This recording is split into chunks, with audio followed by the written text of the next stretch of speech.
Execution of Sebastian Namirundu by Idi Amin. Introduction. Sebastian Namirundu, a student leader at Makerere University, was executed by firing squad on February 10, 1973 in Mbale, Uganda. His death was part of the brutal repression carried out by Idi Amin's regime, which targeted individuals who were perceived as threats to his rule. The execution of Namirundu serves as a grim reminder of the widespread human rights abuses committed during Amin's dictatorship from 1971 to 1979 IDDI. Amin's rise to power. Idi Amin came to power through a military coup on January 25, 1971, overthrowing President Milton Obote. Initially, his rule was welcomed by many Ugandans who had grown frustrated with Obote's government. However, Amin soon revealed his authoritarian nature, declaring himself president for life and implementing oppressive policies.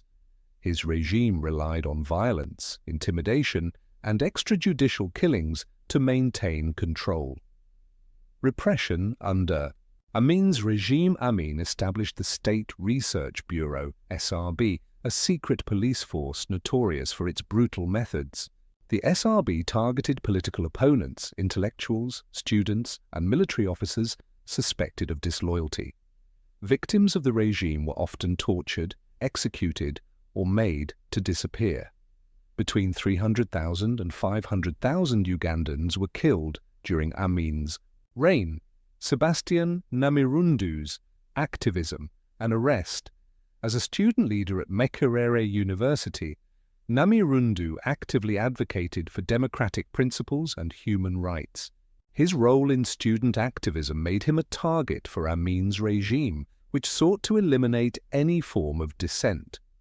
In early 1973, he was arrested alongside Tom Masaba, a former captain in the Ugandan army.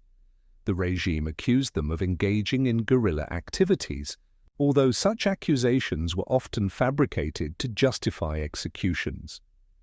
Public execution in Mbale on February 10, 1973, Sebastian Namirundu and Tom Masaba were publicly executed in Mbale Stadium in eastern Uganda. This tragic event was not only a demonstration of the brutality of Idi Amin's regime, but also a carefully orchestrated political message aimed at instilling fear among the Ugandan people. The execution took place in front of an estimated 20,000 spectators, including men, women, and even children, who were forced to witness the horrifying spectacle.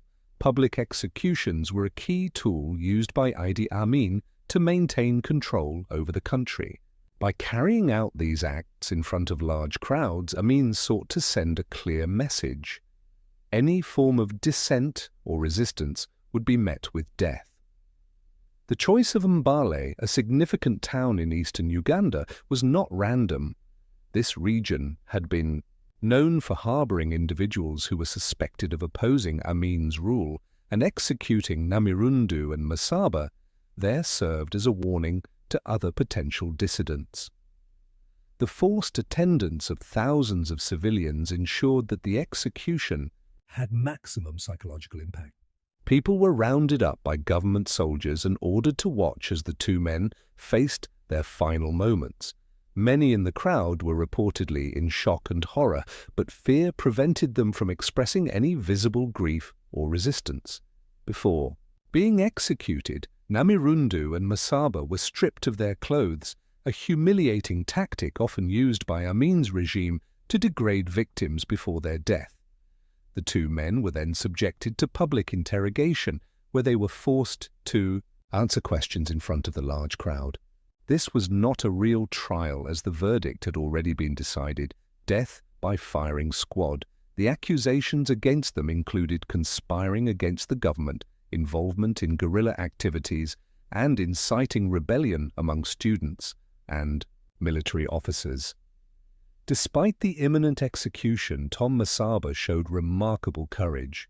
Before being tied to the execution post, he addressed the large crowd and called for those involved in harming innocent people to surrender. His words, spoken in the face of death, were a powerful act of defiance against the dictatorship. He urged Ugandans to stand against oppression and to seek justice, knowing full well that his life was about to be taken. Masaba's final words were an expression of resistance, but they were also a plea for peace and accountability. This moment remains one of the most haunting aspects of the execution, as it demonstrated that even under the most brutal circumstances, some individuals refused to surrender their principles. After their brief interrogation, both Namirundu and Masaba were tied to wooden execution posts.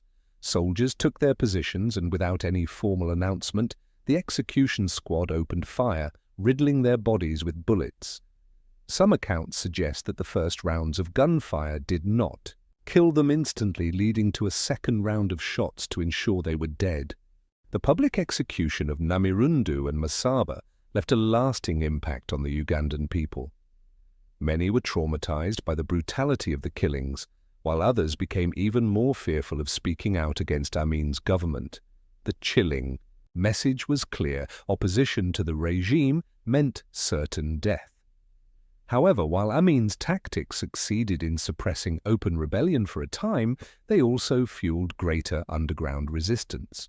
Many Ugandans, including students, activists, and exiled leaders, continued working to overthrow the dictatorship, ultimately contributing to Amin's downfall in 1979. The purpose of public executions.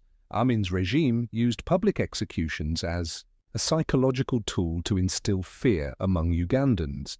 By making examples out of individuals like Namirundu, Amin was able to suppress opposition and maintain absolute control. This climate of fear discouraged political activism and forced many citizens into silence or exile. International response and Amin's downfall. Despite the atrocities committed under Amin's rule, the international community remained largely passive. Countries such as the United States and the United Kingdom condemned the human rights violations but did little to intervene. It was not until 1979, after a war with Tanzania and internal dissent, that Amin was overthrown and forced into exile, ending one of Africa's most brutal dictatorships. The legacy of Sebastian Namirundu's execution symbolizes the high cost of standing against oppression. His courage and sacrifice highlight the importance of defending human rights and democracy. Today, his story serves as a reminder of the dangers of unchecked power and the need for accountability in governance. Conclusion: the execution of Sebastian Namirundu was one of many human rights violations committed during Idi Amin's rule.